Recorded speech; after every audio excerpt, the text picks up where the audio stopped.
नमस्कार दोस्तों, Himalaya education hub के इस यूट्यूब प्लेटफॉर्म पर आप सभी का बहुत बहुत स्वागत है। जैसा कि आप आज के थंबनेल के अंदर देख पा रहे हैं, 3 नए कानूनों में क्या है खास और नए आपराधिक कानून के बड़े बदलाव क्या क्या है। आपके एग्जाम पॉइंट ऑफ व्यू से यह टॉपिक बहुत ही इंपॉर्टेंट रहने वाला है। जिन बच्चों के अभी मेंस होने वाले हैं उनके लिए भी यह टॉपिक बहुत ही इंपॉर्टेंट है। यहाँ से आपको एक आधा क्वेश्चन जरूर मिल सकता है। इसमें अपन बात करेंगे कि ये कौन कौन से 3 कानून हैं, कौन कौन से 3 अधिनियम है, संहिताएं हैं, जिनका एक तो नाम परिवर्तन किया गया है। पहले इनका क्या नाम था, अब इनका क्या नाम है। एक चीज आप थंबनेल के अंदर और देख पा रहे हैं कि बीएनएस के तहत रेहड़ी वाले पर दर्ज हुई पहली एफआईआर। तो अब आप इसी प्रकार की खबरें जो है वो देखते रहेंगे। ठीक है, दोपहर में 12:14 पे यह न्यूज जो है यह चली थी सोशल मीडिया पे कि जो रेहड़ी वाले के ऊपर दिल्ली के अंदर कोई कार्रवाई की गई है। लेकिन कुछ देर बाद में 10 मिनट बाद में एक और खबर आई कि जो कार्रवाई हुई है सबसे पहले इसके तहत वह हुई है ग्वालियर के अंदर। तो दोस्तों, इस प्रकार के मुद्दे जो हैं वो चलते रहते हैं सोशल मीडिया पे। अपन को इनकी तरफ ज्यादा ध्यान जो है वह नहीं देना चाहिए। इनके ऊपर वाद विवाद करने का कोई तुक नहीं है। अपने को अपने टॉपिक के ऊपर ध्यान रखना चाहिए। तो चलते हैं अपन अपने टॉपिक पे। सबसे पहले थोड़ी ब्रीफली अपन इसकी हिस्ट्री जानने की कोशिश करते हैं कि 1860 में भाई इंडियन पीनल कोड जो था, 1860 में जो अपना इंडियन पीनल कोड था, इंडियन पीनल कोड, अब उसका नाम बदल दिया है और उसका नया नाम हो गया है भारतीय न्याय संहिता 2023। उसी प्रकार से 1898 में सीआरपीसी, 1898 में जो सीआरपीसी बना उसकी जगह अब भारतीय नागरिक सुरक्षा संहिता 2023। ठीक है, ये सारे के सारे कब से लागू है भाई? आज से, 1 जुलाई से। फिर 1872 की बात करें तो अपन इंडियन एविडेंस कोड की बात करें तो इसकी जगह भारतीय साक्ष्य संहिता लेगी। ठीक है, भारतीय साक्ष्य संहिता 2023। ये तो भाई जनरल सी थोड़ी सी इसकी हिस्ट्री थी। अब इसके बारे में थोड़ा सा अपन ये देखते हैं कि इनमें इतना खास क्या है और इनमें ऐसे क्या क्या बदलाव आए हैं। ठीक है, जैसे जो सब प्रावधान थे इनसे संबंधित, इस अधिनियम से संबंधित कुछ शब्द हैं, उन शब्दों के अंदर भी चेंजमेंट किया गया है। ठीक, चलिए देखते हैं। जैसे गंभीर अपराधों की अगर अपन बातचीत करें तो नाबालिग से रेप के दोषी को उम्र कैद या फांसी ही होगी।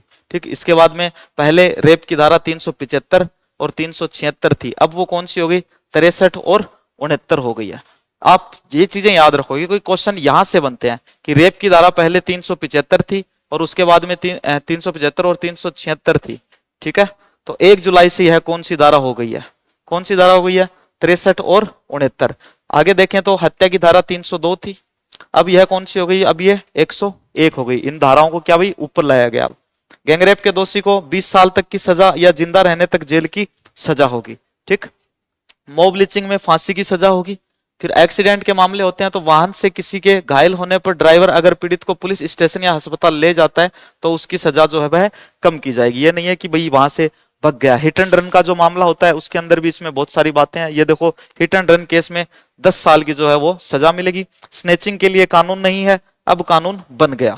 ठीक है, पहले स्नेचिंग के लिए कोई भी कानून नहीं था, अब स्नेचिंग के लिए भी कानून बन चुका है। उनके लिए भी अब सजा का प्रावधान है। तो इस प्रकार के जो मामले हैं वो अब समाज में कम होंगे। ठीक, और जो असामाजिक तत्व हैं हमारे समाज के वो सारे के सारे कम हो जाएंगे, उनकी संख्या भी ऑब्वियसली कम हो जाएगी। हालांकि जो हमारा प्रशासन है, जो प्रशासनिक इकाइयां हैं हमारी, उनका कार्यभार तो थोड़ा बढ़ेगा। लेकिन अब अगर बात की जाए सजा की और अगर बात की जाए फैसलों की तो अब उनमें उतना समय नहीं लगेगा जितना पहले लग जाया करता था फैसले सुनाने के लिए। जो अपना कोई भी केस है तो वो काफी समय तक पड़ा है। अपन आगे बात करेंगे किस प्रकार से 3 साल तक की अधिकतम सीमा जो है वो तय की गई है। सारी की सारी बातें अपन इसी वीडियो में करेंगे। सिर पर लाठी मारने वाले पर अभी सामान्य झगड़े की धारा लगती थी, अभी तक लगती थी। सिर पे किसी ने लाठी मार दी तो उसके ऊपर सामान्य झगड़े की धारा ही लगती थी। लेकिन आज से 1 जुलाई से अब विक्टिम के ब्रेन डेड की स्थिति में दोषी को 10 साल की सजा मिलेगी। अगर उसने सिर पे लाठी मारी तो ब्रेन डेड के केस में 10 साल की सजा का प्रावधान है। चलिए आगे देखते हैं अपन। आगे अपन बात करेंगे जो ट्रायल के जो मामले होते हैं इनमें क्या है। किसी व्यक्ति को गिरफ्तार करने पर पुलिस को उसके परिवार को जानकारी देनी होगी, पहले यह जरूरी नहीं था। ठीक है, अब अगर पुलिस किसी को भी गिरफ्तार करेगी तो उसके परिवार को, उसके परिवार के किसी भी सदस्य को क्या करेगी भाई? उसकी जानकारी देगी। ठीक, इसके बाद में किसी भी केस में 90 दिनों में क्या हुआ इसकी जानकारी पुलिस विक्टिम को देगी। अगर कोई केस चल रहा है, लंबा चल रहा है, जैसा भी चल रहा है, 90 दिन अगर बीत जाते हैं तो 90 दिनों के बाद में पुलिस जो है वह विक्टिम को क्या देगी? पूरी की पूरी जानकारी देगी कि इन दिनों में क्या हुआ और क्या नहीं हुआ, क्या अपडेट है क्या नहीं। अगर आरोपी 90 दिनों के भीतर कोर्ट के सामने पेश नहीं होता है तो उसकी गैर मौजूदगी में भी ट्रायल होगा। ठीक है, 90 दिनों का वक्त दिया जाएगा आरोपी को। अगर वह मौजूद होता है तब तो ठीक है, अगर वह मौजूद नहीं होता है तब भी क्या भाई उसकी गैर मौजूदगी के अंदर भी ट्रायल होगी। गंभीर मामलों में आधी सजा काटने के बाद रिहाई मिल सकती है।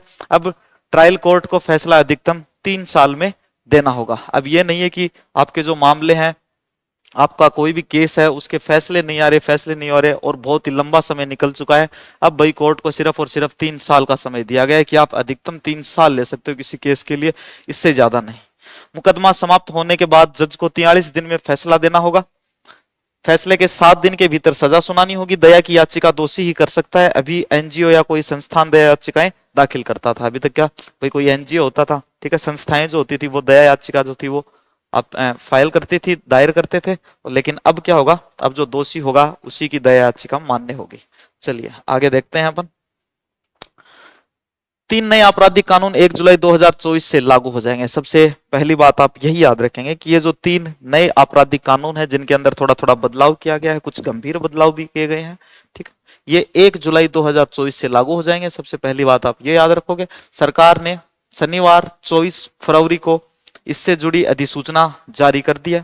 यानी अब इंडियन पीनल कोड आईपीसी की जगह भारतीय न्याय संहिता, क्रिमिनल प्रोसीजर कोड सीआरपीसी की जगह भारतीय नागरिक सुरक्षा संहिता और एविडेंस एक्ट की जगह भारतीय साक्ष्य अधिनियम लागू हो जाएगा। ठीक है, पुराने नाम और नए नाम जो हैं वो आपको सभी को अच्छे से साथ साथ में याद करने हैं। वीडियो को आप अच्छे से देखिए क्योंकि वीडियो के एंड में मैं आपके लिए क्वेश्चंस भी लेके आया हूं, वो आपको ही करने हैं। ठीक, नए कानून के लागू होने के बाद जो धाराएं अपराध की पहचान बन चुकी थी उनमें भी बदलाव होगा। जैसे हत्या के लिए लगाई जाने वाली आईपीसी की जो 302 थी वो 101 कहलाएगी, जिसके बारे में अपन बातचीत कर चुके हैं।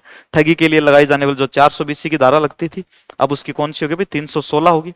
हत्या के प्रयास के लिए लगाई जाने वाली धारा 307, अटेम्प्ट टू मर्डर वाली जो थी उसके लिए अटेम्प्ट टू मर्डर के लिए अब 109 लगेगी। वहीं दुष्कर्म के लिए लगाई जाने वाली धारा 376 अब धारा 63 होगी। चलिए आगे देखते हैं। हालांकि हिट एंड रन केस का संबंधित प्रावधान तुरंत लागू नहीं होगा।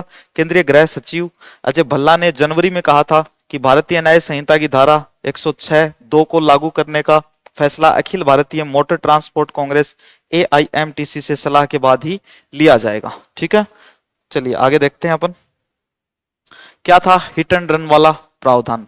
ठीक है, केस का क्या प्रावधान था, यह था भाई ट्रक ड्राइवरों ने जो भारतीय न्याय संहिता की जो धारा थी 106(2), ठीक है, के प्रावधान का विरोध किया था।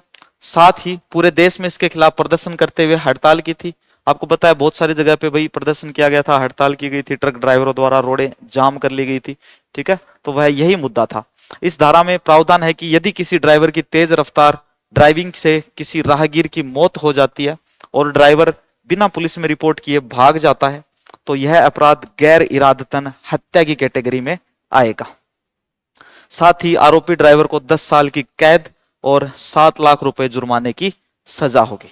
ट्रक ड्राइवरों और ट्रांसपोर्टर्स ने 30 दिसंबर 2023 को जयपुर, मेरठ, आगरा एक्सप्रेसवे सहित कई हाईवे पर हिट एंड रन कानून के प्रावधान के खिलाफ विरोध शुरू किया था, जो 2 जनवरी को AIMTC से चर्चा के बाद क्या हुई, खत्म हो गया था। ठीक, चलिए आगे देखते हैं। सशस्त्र विद्रोह करने और देश की संपत्ति को नुकसान पहुंचाने पर क्या होगी भाई, जेल।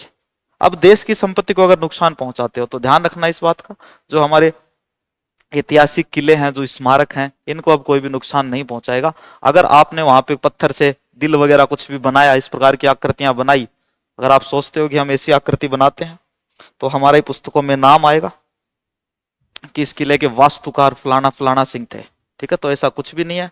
आप अपने देश की जो प्रॉपर्टी है, ठीक है, अपने देश की जो शान है, आन बान शान है अपने देश की, आप उसी को नुकसान पहुंचा रहे हो। अगर आप अब ऐसा करते हुए पकड़े जाते हो तो आपके लिए भी सजा का प्रावधान है। आप देश की किसी भी प्रकार की कोई भी संपत्ति को आप नुकसान नहीं पहुंचा सकते। साथ साथ में सशस्त्र विद्रोह भी अगर आप करते हो तो उसके लिए भी आपके लिए सजा का प्रावधान है। बिल पेश करते हुए दिसंबर में लोकसभा में केंद्रीय गृह मंत्री अमित शाह ने कहा था कि अंग्रेजों का बनाया राजद्रोह कानून, जिसके चलते तिलक, गांधी, पटेल समेत देश के कई सेनानी कई बार 6-6 साल जेल में रहे थे, वह कानून अब तक चलता रहा। राजद्रोह की जगह उसे देशद्रोह कर दिया गया है। ठीक है, पहले उसका नाम राजद्रोह था, अब उसका नाम चेंज करके क्या कर दिया, देशद्रोह कानून। क्योंकि अब देश आजाद हो चुका है। लोकतांत्रिक देश में सरकार की आलोचना कोई भी कर सकता है, आप सभी को पता है भाई, लोकतांत्रिक देश है, इसमें बोलने की सभी को अपने को आजादी है। ठीक, शाह ने कहा था अगर कोई देश की सुरक्षा संपत्ति को नुकसान पहुंचाएगा तो उसके खिलाफ कार्रवाई होगी, अगर कोई सशस्त्र विद्रोह बम धमाके करता है तो उसके खिलाफ भी कार्रवाई की जाएगी। चलिए गाइस आगे देखते हैं। बच्ची से रेप के दोषी को फांसी की सजा। पहले रेप की धारा 375 और 376 थी। अब जहां से अपराधों की बात शुरू होती है उसमें धारा 63 और 69 में रेप को रखा गया है। गैंग रेप को भी आगे रखा गया है। बच्चों के खिलाफ अपराध को भी आगे लाया गया है। मर्डर 302 था, अब 101 हो चुका है। 18 साल से कम उम्र की बच्ची से रेप में आजीवन कारावास और मौत की सजा का प्रावधान है।